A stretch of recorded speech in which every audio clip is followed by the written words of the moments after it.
Bienvenue sur Tsunami IA, le podcast dédié à la déferlante de l'intelligence artificielle. Je suis Dimitri, votre hôte, et avec l'aide de mes assistants IA, Josh et Juniper, nous allons naviguer ensemble à travers cet océan de changements technologiques.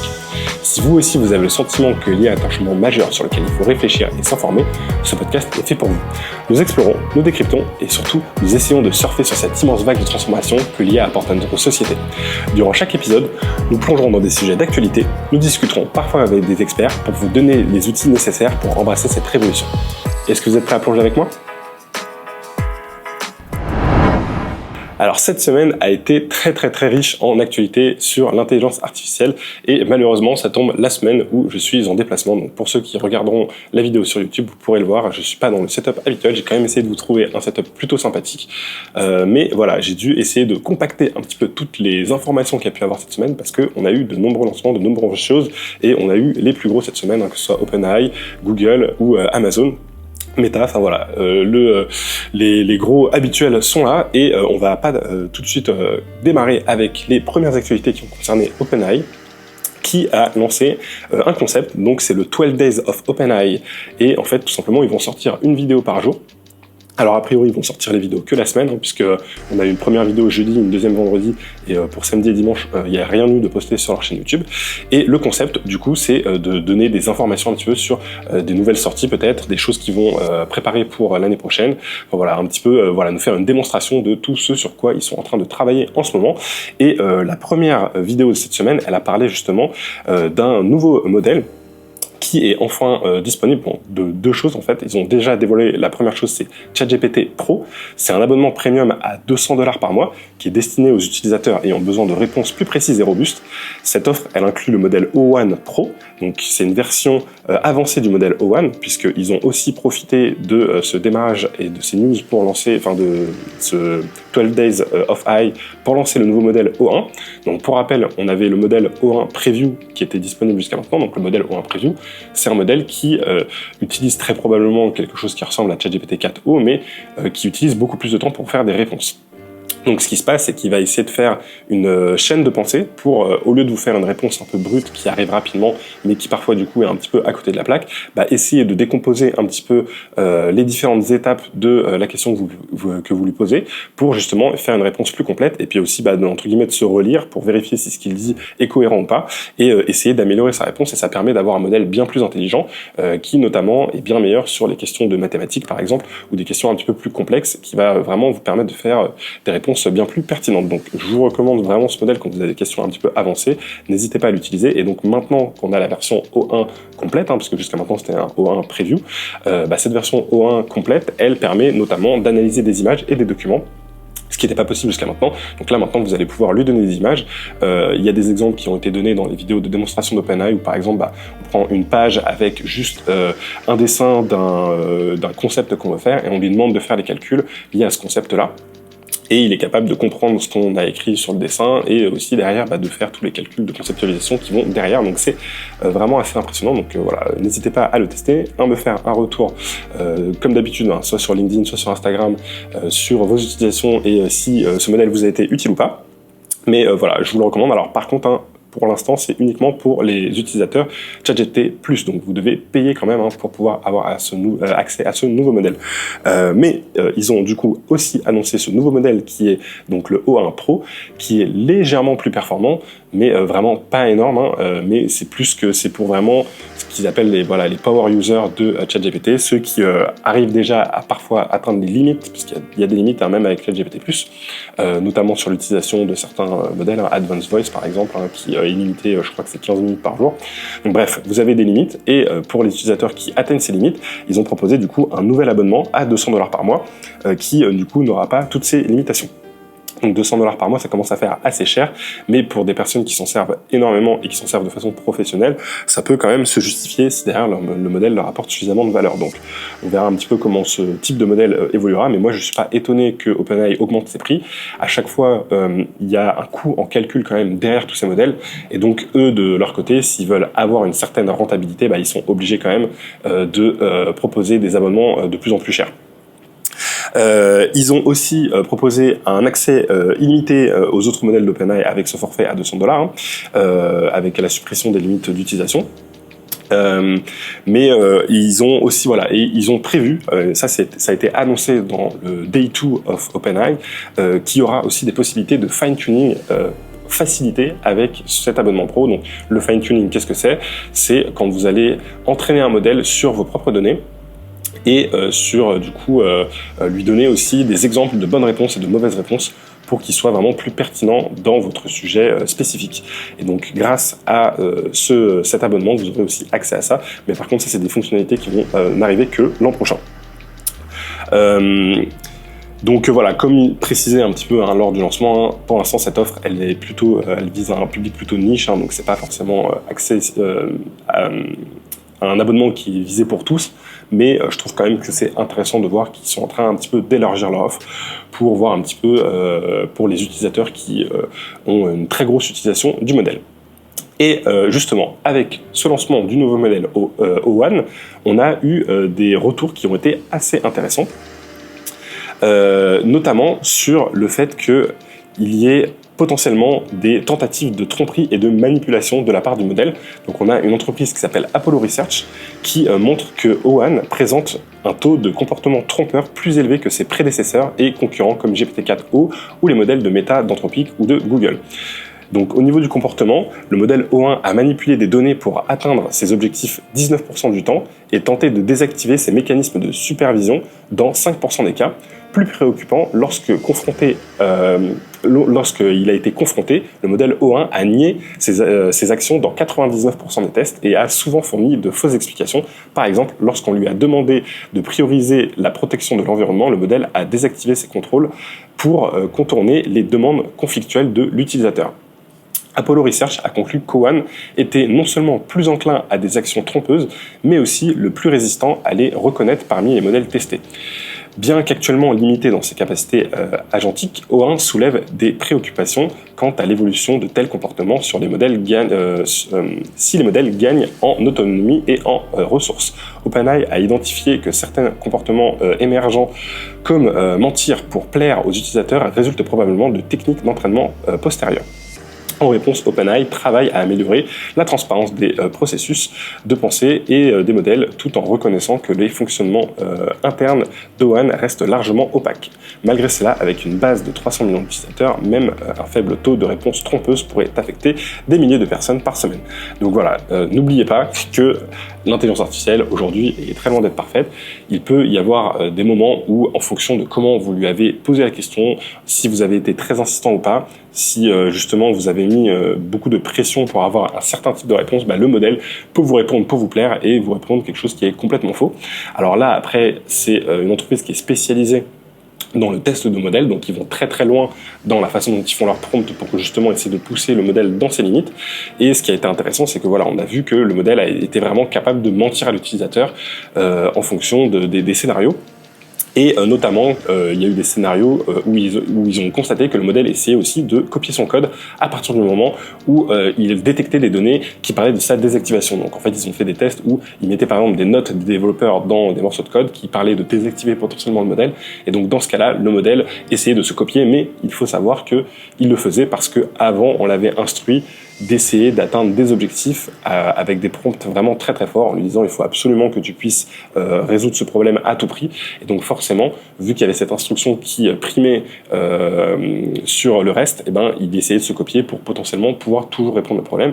Et c'est un des soucis qu'on a avec les intelligences artificielles et comment on va pouvoir les contrôler dans le futur, c'est comment on s'assure que quand on lui donne une instruction et qu'on lui dise par exemple il faut que tu résoudre le problème, je sais pas moi, des embouteillages à Paris à tout prix. Comment on s'assure qu'il ne décide pas tout simplement de détruire toutes les voitures pour qu'il n'y ait plus de problème d'embouteillage et qu'elle soit plutôt à essayer d'améliorer, je sais pas moi, le système de transport en commun, la signalisation, etc. pour éviter les bouchons. Et qu'au lieu de faire ça, elle décide de prendre une solution plus radicale comme détruire tous les véhicules. Et donc ça, c'est vraiment le problème du contrôle des intelligences artificielles, et c'est pour ça qu'il y a à chaque fois des tests au moment où les modèles sortent, faits par des entreprises qui sont spécialisées dans ce domaine-là. Mais on voit encore que ces modèles plus ils sont intelligents, plus ils peuvent justement nous tromper, nous dire des choses qui sont fausses, etc. Et on a vraiment besoin d'avoir un bon contrôle là-dessus. Et ce qui est un petit peu inquiétant là-dessus, c'est que OpenAI a quand même vraiment réduit ses budgets sur la partie sécurité de ses modèles, et il y a eu beaucoup de départs de l'entreprise, de personnes qui s'occupaient justement de l'alignement de l'IA, donc le fait qu'elle soit bien alignée avec les intérêts des humains, et que justement quand on lui donne des consignes, elle ne sorte pas de cet alignement, qui est un vrai sujet à résoudre avant d'atteindre des intelligences artificielles qui auront potentiellement une intelligence similaire à celle de l'homme, voire supérieure. Donc c'est un sujet qu'il faut vraiment suivre de près. Maintenant, il ne faut pas non plus s'inquiéter. Pour l'instant, le modèle O1, il est juste capable de générer du texte, donc il ne va pas être capable de prendre le contrôle de votre ordinateur ou autre. Mais vu que c'est le sujet qui va vraiment arriver en 2025, avec les modèles de type agentique, on a vraiment besoin de s'assurer qu'on a des solutions pour justement mieux contrôler les modèles.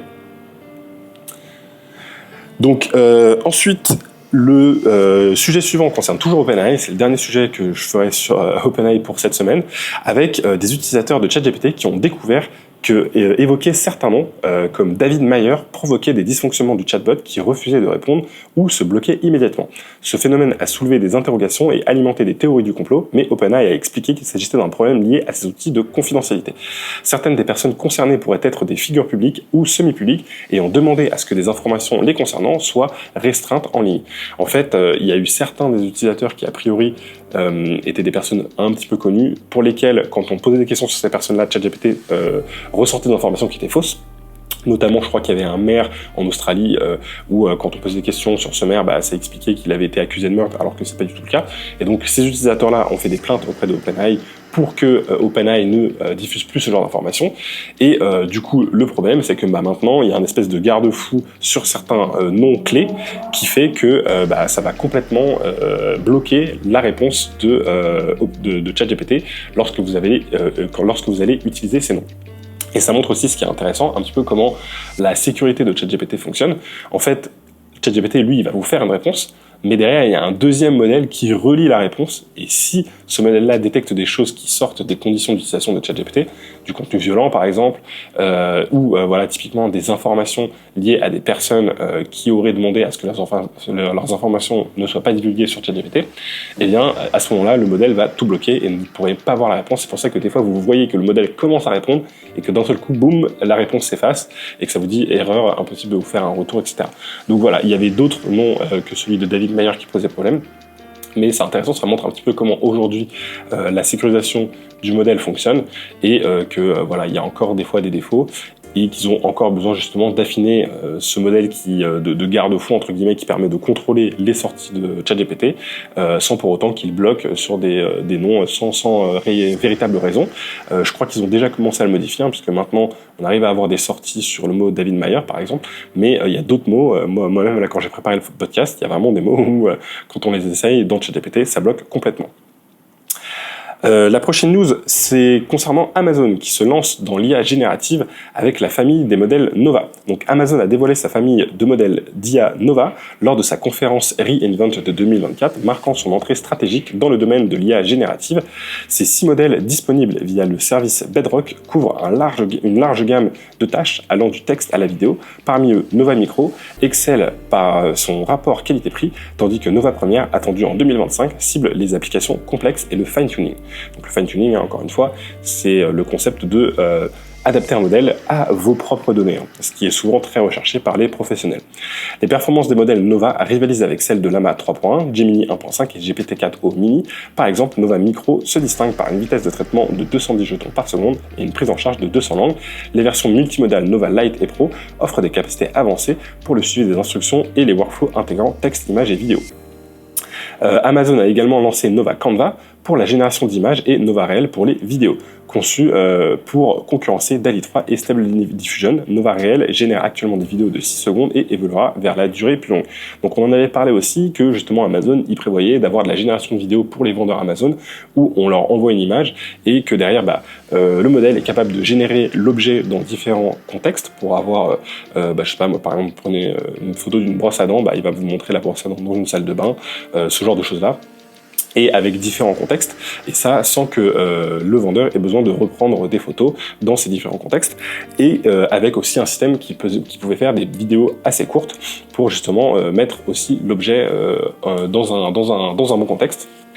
Et donc du coup, voilà, il y a ce nouveau système de génération de photos et de vidéos. Et voilà, des autres modèles qui vont être plutôt destinés aux professionnels.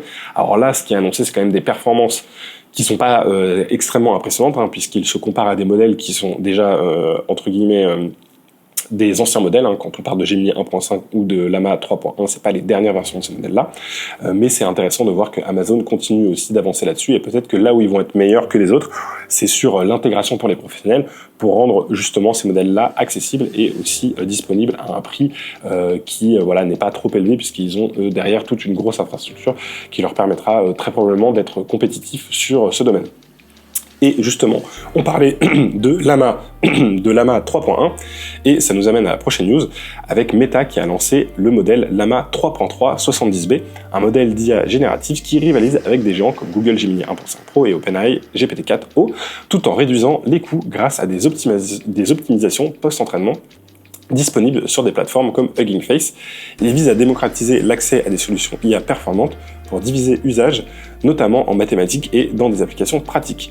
Malgré son succès avec plus de 650 millions de téléchargements, Meta fait face à des défis liés aux régulations européennes et à la protection des données. L'entreprise investit massivement, notamment dans un centre de données à 10 milliards de dollars en Louisiane pour préparer la prochaine génération de modèles comme Llama 4, qui nécessitera 10 fois plus de puissance de calcul et qui devrait sortir du coup l'année prochaine.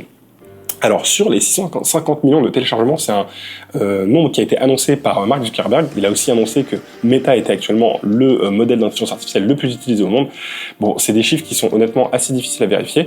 Après, c'est vrai qu'en fait, vu que Meta a intégré l'IA à leurs applications, je pense que quand ils parlent de 650 millions de téléchargements, ils incluent probablement les téléchargements de Instagram, de WhatsApp, de Messenger, qui maintenant, dans certains pays, hein, notamment aux États-Unis, intègrent directement le modèle Llama de Meta et permet d'avoir des conversations avec ce modèle-là. L'intérêt de ce modèle, sinon Llama 3.3 70B, c'est que globalement, il a les mêmes performances que le modèle 3.2 405B. Donc pour rappel, hein, le numéro qu'on a derrière le modèle 70B, 405B, c'est le nombre de paramètres du modèle. Donc on avait un modèle 3.2 pardon, à 405 billions de paramètres, et là on a un modèle 3.3 à 70 billions de paramètres, ce qui veut dire que le modèle aussi est beaucoup plus petit, et donc du coup qui peut fonctionner sur un ordinateur, bon, un minimum puissant, hein, mais qui peut fonctionner sur un ordinateur. Alors que le modèle 405B, lui, demandait quand même un peu plus de ressources.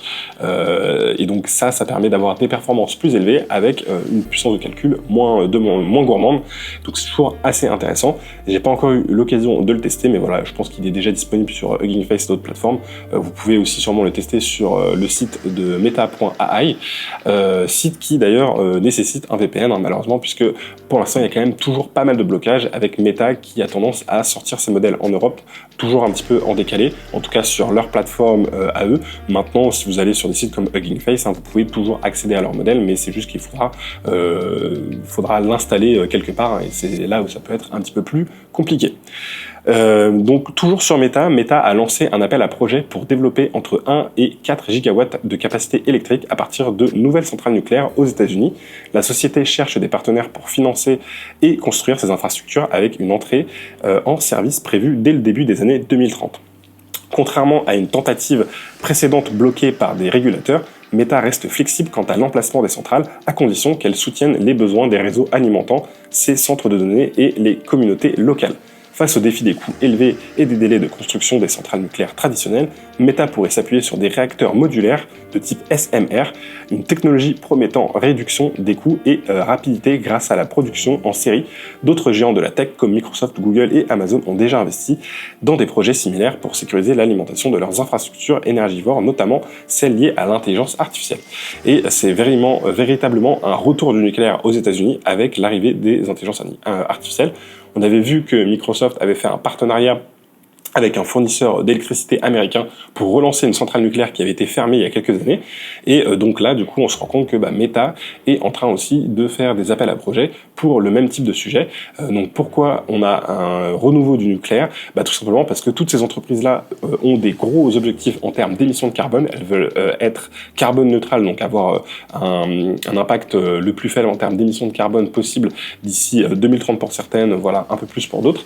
Et ça va pas être possible si elles utilisent de l'électricité qui provient de centrales à charbon, de centrales à fioul ou autres. Elles ont besoin d'avoir une électricité qui provient de sources qui émettent le moins possible de CO2, et donc le nucléaire est une très bonne solution pour ça. D'autant plus qu'ils ont quand même besoin d'une énergie assez importante et d'une énergie aussi qui peut être contrôlée. Et c'est un des défauts qu'on peut avoir avec le solaire. Hein. Si le data center ne fonctionne plus parce qu'il y a une tempête et que d'un seul coup il y a pas mal de nuages sur la zone où les panneaux solaires étaient mis en place, où la centrale solaire était mise en place, on est un petit peu embêté. On va pas pouvoir arrêter l'entraînement de nos IA comme ça en cours. On va se retrouver avec tout le data center qui va tomber en panne d'électricité. Ce serait un petit peu problématique. Ou sinon ils vont devoir du coup trouver en urgence d'autres sources d'électricité, et là ils vont du coup devoir utiliser des centrales à charbon ou autres, une électricité qui sera beaucoup moins propre, et donc du coup pour faire respecter leurs objectifs ça sera pas possible. Donc c'est pour ça qu'on a vraiment un retour du nucléaire aux États-Unis, et je pense que ce sera pas non plus le seul pays qui utilisera cette source d'énergie pour alimenter ses data centers. On va passer maintenant du côté de Google. Google qui a dévoilé un modèle qui s'appelle PalyGemma 2, qui est une nouvelle famille de modèles d'IA capable de générer des légendes détaillées pour des images et d'analyser les émotions des personnes qu'il voit. Donc bien que nécessitant un ajustement spécifique pour cette fonction, le modèle soulève des préoccupations éthiques et scientifiques sur la fiabilité et les usages potentiels de la détection des émotions. Donc ça c'est un modèle vraiment de vision, ce qu'on appelle les modèles de vision, qui va tout simplement être capable de, quand vous prenez une photo d'un chat, reconnaître qu'il y a un chat. Si vous prenez une photo un petit peu plus complexe, il va être capable de comprendre que il y a peut-être un chat qui est dans un décor de ville, que derrière lui il y a peut-être un poteau, que sur la gauche il y a une voiture, etc., etc. Et plus le modèle de vision est performant, plus il va être capable de détailler les choses. Et donc là, la particularité de ce modèle, c'est que sur des photos de personnes, il va pouvoir aussi détecter leurs émotions. Et ça peut être des choses qui peuvent être assez subtiles, que même nous, on a du mal des fois à définir et détecter. On va avoir un feeling entre guillemets sur les émotions d'une personne. Ça va être quelque chose plutôt d'intuitif, sur lequel on va pas pouvoir forcément donner des mots précis pour dire exactement ce qui nous a permis de deviner l'état émotionnel d'une personne. Il y a aussi des personnes qui sont bien plus douées à ça que d'autres, et donc là justement la force de ce modèle-là, c'est qu'il serait a priori très bon pour faire ce genre de choses. Et donc des experts critiquent cette capacité, la qualifiant de pseudo-science, puisque forcément il n'y a pas de science on va dire solide sur ce type de choses. Des études antérieures ont montré que les systèmes d'analyse émotionnelle sont biaisés, attribuant par exemple plus souvent des émotions négatives au visage de personnes noires. Google affirme avoir testé PalyGemma 2 pour limiter ces biais, mais ces évaluations reposent sur des benchmarks comme Fairface, jugés imparfaits par des chercheurs. Donc c'est un des gros sujets qu'on a dès qu'on fait de l'analyse de personnes humaines, c'est que c'est très difficile d'avoir des datasets qui sont le moins biaisé possible, puisqu'il faut réussir à avoir des visages de personnes de différentes ethnies du monde entier, avec des expressions différentes, et en plus il y a un véritable impact culturel à aussi prendre en compte là-dedans. Et peut-être que, je sais pas moi, un Américain qui sourit sera plus expressif que, je sais pas moi, quelqu'un qui, un Chinois qui sourit par exemple, j'ai un exemple au hasard. Il y a peut-être des codes d'un point de vue culturel qui sont différents. Je sais que par exemple dans certains pays d'Asie, quand on sourit, on a tendance à mettre la main devant sa bouche pour cacher ses dents. Donc si on a ce genre d'image, comment on fait pour adapter le modèle pour que lui de son côté comprenne bien? C'est ce genre de défi qui est très très très compliqué à gérer quand on a des données de ce type-là. Et c'est pour ça que il y a une véritable gestion des biais à faire. Je pense que c'est des modèles qui restent quand même très intéressants, mais il faudra toujours les prendre avec une pointe de sel, puisque ils peuvent tout simplement reproduire les biais que déjà nous-mêmes en tant qu'humains on peut avoir, et donc ces biais peuvent être vraiment amplifiés par les intelligences artificielles. Donc c'est pour ça qu'il faut quand même faire attention avec ce genre de modèle. Et en particulier ce modèle PalyGemma 2 il pourrait poser problème en Europe, puisque l'Union européenne, à travers l'AI Act dont on a déjà pas mal parlé, interdit l'utilisation de technologies permettant de justement détecter les émotions d'une personne dans des contextes sensibles tels que l'éducation ou l'emploi.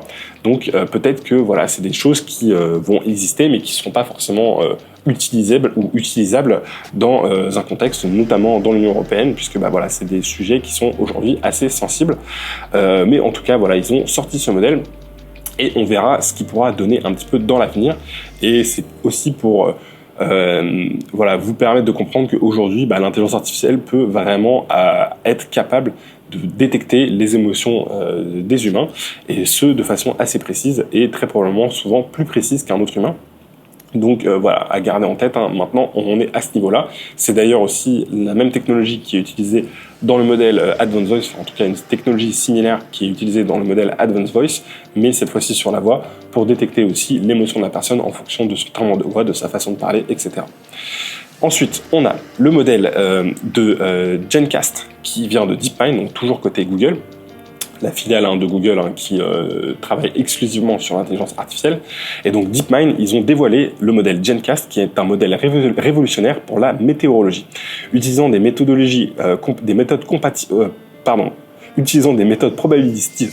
Ce système dépasse largement le modèle de référence ENS avec une précision supérieure dans 97% des 1320 scénarios testés.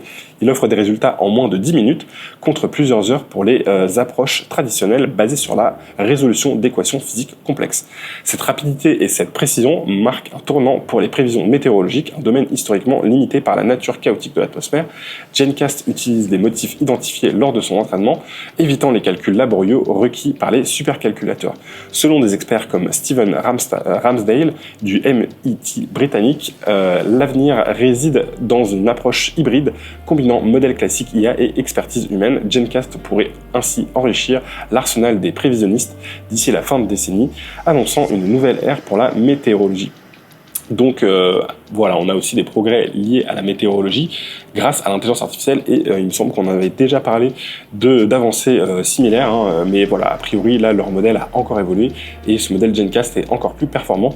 Donc très bientôt peut-être qu'on aura une météo qui sera bien plus précise et qui sera aussi moins coûteuse, puisque l'intelligence artificielle sera plus efficace que les supercalculateurs dans ce contexte-là.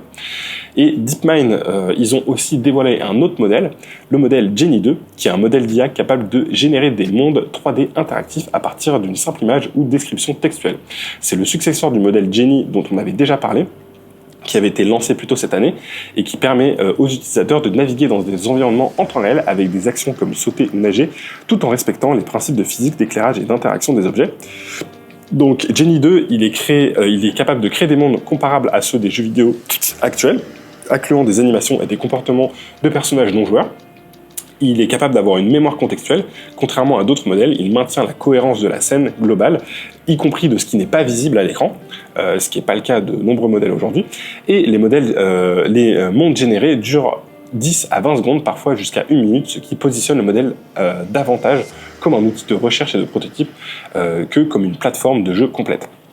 Genie 2 vise notamment à accélérer le prototypage pour les créateurs et à générer des environnements variés pour tester des agents IA. Cependant, des interrogations sur les droits d'auteur émergent car les données d'entraînement pourraient inclure des vidéos de jeux protégés potentiellement issus de YouTube, propriété de Google. Bon, on verra un petit peu exactement comment ils ont géré le dataset, mais effectivement, ça ne m'étonnerait pas qu'ils ont beaucoup utilisé des données des vidéos de YouTube. Donc à voir s'ils auront des soucis par la suite, un petit peu comme ce qui peut se passer aujourd'hui avec OpenAI et l'utilisation qu'ils ont pu avoir des différents contenus qu'ils ont pu récupérer sur les sites d'information du monde entier. Mais en tout cas, ce modèle, je le trouve assez impressionnant, surtout que on en avait déjà parlé en début d'année. Ce qu'il était capable de générer, c'était pas très impressionnant. Mais là, je vous mettrai un petit lien pour que vous alliez voir. Et on voit vraiment un gros progrès en quelques mois. Donc je pense que quand on verra le modèle Genie 3, on sera encore plus bluffé. Et voilà, pour l'instant, l'usage il n'est pas forcément hyper évident, puisque c'est plus simple de calculer un jeu vidéo en 3D aujourd'hui plutôt que de le faire calculer par une intelligence artificielle. Mais on pourrait voir cette utilisation peut-être s'intégrer à des modèles de génération de vidéos. On pourrait imaginer un système où on part sur des objets 3D vraiment très basiques qu'on fait bouger pour créer nos scènes, et ensuite ce modèle-là ajoute par-dessus une couche de réalisme et de vision qui permettrait voilà, de pouvoir déplacer des acteurs, de pouvoir choisir où on déplace la caméra, d'avoir une espèce de création voilà, assez basique avec des objets en 3D, et puis derrière, par contre, rajouter une couche avec l'intelligence artificielle pour que tout ça soit très réaliste et avoir de la création de vidéos qui pourrait être très qualitative. Donc ça pourrait être un premier pas vers des outils professionnels. Donc comme je le disais, ce modèle Genie 2 pourrait être donc du coup très pertinent dans ce domaine de la création de vidéos par la suite, et pas uniquement dans le domaine du jeu vidéo. Et ce qui est intéressant aussi, c'est que c'est un modèle qui va peut-être mieux comprendre des règles de physique en se basant uniquement sur des images, ce qui peut déjà arriver aujourd'hui avec certains modèles d'entraînement de vidéos. Et donc j'ai hâte de voir un petit peu comment tout ça pourra évoluer. La prochaine news nous emmène du côté de Freysa.ai, et on avait déjà parlé de cette nouvelle intelligence artificielle puisqu'il y avait eu un challenge qui visait justement à essayer de forcer cette intelligence artificielle à faire un transfert en crypto-monnaie. Et donc il y avait une personne qui avait réussi à obtenir un transfert de 47 000 $, l'équivalent de 47 000 $, en réussissant à convaincre l'intelligence artificielle. Et donc là, ils ont lancé un nouveau concours, un nouveau défi qui n'a pas encore été remporté. Donc là, l'objectif, c'est de faire dire à l'intelligence artificielle le mot « je t'aime », enfin en tout cas en anglais « I love you ». Et donc ce concours, il a toujours pour but de sensibiliser les personnes à la sécurité de l'IA et de montrer que c'est pas forcément simple de réussir à protéger une IA et à s'assurer qu'elle ne puisse pas faire certaines choses. Et donc là, la particularité qu'ils ont pu faire pour ce nouveau modèle, c'est qu'ils ont mis en place une nouvelle technique avec un IA de type Ange Gardien qui permet d'analyser les messages entrants pour éviter justement que ces messages puissent potentiellement manipuler l'intelligence artificielle qui se trouve derrière. Donc c'est un petit peu comme le système que OpenAI faisait, sauf qu'eux ils le font sur la sortie du modèle. Donc là c'est plutôt du côté de l'entrée. Donc on en reparlera, je pense, voilà, peut-être la semaine prochaine, quand une personne aura réussi à trouver une façon de faire dire au modèle ce qu'il ne devrait pas. Mais voilà, je trouve que le concept du coup de cette intelligence artificielle est justement d'essayer de faire de la sécurité sur les intelligences artificielles en récompensant les personnes avec de la crypto-monnaie. C'est plutôt assez intelligent. C'est une pratique qui est assez courante dans la sécurité informatique, d'avoir des systèmes de bug bounty, donc vraiment de primes, où toutes les grandes sociétés, si vous découvrez des bugs importants ou des failles de sécurité importants sur certains de leurs outils, vous pouvez tout simplement les contacter, et il y a des récompenses du coup qui sont données, qui sont des récompenses qui peuvent des fois dépasser plusieurs centaines de milliers de dollars en fonction de ce qui est trouvé. Donc c'est vraiment pas négligeable, et c'est très important aujourd'hui dans justement le système de la sécurité informatique en général, d'avoir ce genre de choses, puisque ça permet aux pirates qui veulent quand même être des pirates éthiques, d'avoir des façons de se rémunérer sans passer du côté obscur entre guillemets et du côté illégal. Donc c'est un système, je pense, qui est très intéressant, et si on a des façons de le faire aussi pour l'intelligence artificielle, ce sera quelque chose, je pense, qui sera très utile. Ensuite, on a une IA qui, avec une équipe dirigée par Étienne Plessia du German Climate Computing Center, qui a utilisé l'intelligence artificielle pour analyser des données climatiques historiques dévoilant des extrêmes de température en Europe jusqu'alors méconnus. Publiée dans Nature Communication, cette recherche met en avant le potentiel des réseaux neuronaux pour combler les lacunes des données climatiques anciennes, souvent incomplètes. En appliquant leur méthode nommée CRAI, Climate Reconstruction AI, les chercheurs ont reconstitué des périodes de chaleur et de froid extrêmes entre 1901 et 2018, surpassant les techniques traditionnelles d'interpolation. Par exemple, ils ont révélé des épisodes marquants comme une vague de froid en 1929 et une canicule en 1911, auparavant identifiées uniquement de manière anecdotique. Cette approche testée sur des données européennes denses et comparée au modèle du projet CMIP6 démontre une meilleure précision, notamment dans les régions aux données rares. Les auteurs estiment que l'extension de cette méthode à l'échelle mondiale pourrait transformer notre compréhension des extrêmes climatiques et aider à mieux anticiper les changements en cours. Donc c'est assez intéressant de voir que, encore une fois, l'intelligence artificielle, elle est aussi utile énormément dans le milieu de la recherche, et dès qu'on a des sujets qui sont liés à des données, on peut intégrer de l'intelligence artificielle et avoir des résultats qui peuvent être améliorés. Donc là, dans ce cas-là, ça leur a permis justement de compléter des données qui étaient manquantes et d'avoir des résultats très pertinents grâce à l'intelligence artificielle. La nouvelle suivante, elle nous emmène de la Corée du Sud. Et en fait, la Corée du Sud, elle est devenue la première nation à remplacer plus de 10% de ses travailleurs industriels par des robots, selon un rapport de 2024 de la Fédération internationale de la robotique, avec 1102 robots pour 10 000 employés, le pays domine le classement mondial, surpassant largement la moyenne globale de 162 robots et n'étant rivalisé que par Singapour, qui arrive à 770 robots pour 10 000 employés. Cette avancée s'appuie sur des investissements massifs pour compenser une population active en déclin à cause de faibles taux de natalité. Le gouvernement sud-coréen a lancé le 4e plan de base pour les robots intelligents, prévoyant 2,4 milliards de dollars pour développer les robots dans des secteurs clés comme la fabrication, les services, la santé et la logistique. D'ici 2030, l'objectif est d'augmenter la fabrication locale de pièces de robots de 44% à 80%. Grâce à une adoption croissante, les robots ne se limitent plus aux usines, mais sont aussi présents dans les hôpitaux et les restaurants, illustrant le rôle central de la robotique dans la transformation économique sud-coréenne. Donc voilà, je ne pensais pas qu'il y avait autant de robotique en Corée du Sud, et c'est, je trouve, un chiffre qui est assez impressionnant et qui nous montre, je pense, que le début de la révolution de la robotique qui va arriver et qui va être aussi accélérée grâce à l'intelligence artificielle. Et donc pour l'instant, on parle de robots qui sont des robots spécialisés, qui vont avoir des tâches très précises. Pensez par exemple aux robots que vous pouvez avoir sur une chaîne de montage. Mais dans un futur proche, je pense qu'on va avoir des robots de type humanoïde qui vont arriver, qui sont développés aujourd'hui par pas mal de sociétés, et ces robots de type humanoïde, ça va être beaucoup plus simple de leur faire des tâches dans un monde fait pour les humains. Donc du coup, ils pourront tout de suite être bien plus utiles, et voilà, je pense qu'on pourra automatiser bien plus de choses grâce à ça, et je pense que ça fait assez sens que ce soit poussé par des pays comme la Corée du Sud, qui a une véritable réduction de sa population, et très probablement aussi le Japon qui est un petit peu dans le même cas. Et on verra un petit peu comment tout ça va faire évoluer le monde de l'industrie, mais je pense qu'on va peut-être avoir quelque chose de similaire à ce qui a pu se passer durant la révolution industrielle, avec un remplacement des personnes qui travaillent aujourd'hui dans l'industrie par des robots qui va être de plus en plus présents. Ensuite, la dernière news nous amène du côté de Waymo, qui a ouvert son service de robotaxi à tous les habitants de Los Angeles, éliminant une liste d'attente de 300 000 personnes. Donc dès aujourd'hui, les utilisateurs peuvent télécharger l'application Waymo One pour accéder au service couvrant 80 miles carrés à travers des quartiers comme Downtown, Santa Monica et West Hollywood. Présent à Los Angeles depuis 2019 pour cartographier la ville, Waymo a obtenu en mars 2024 l'autorisation de la California Public Utilities Commission pour lancer son service commercial après des étapes similaires à San Francisco et Phoenix. Ce déploiement intervient une semaine après une levée de fonds de 5,6 milliards de dollars, portant la valorisation de Waymo à plus de 45 milliards.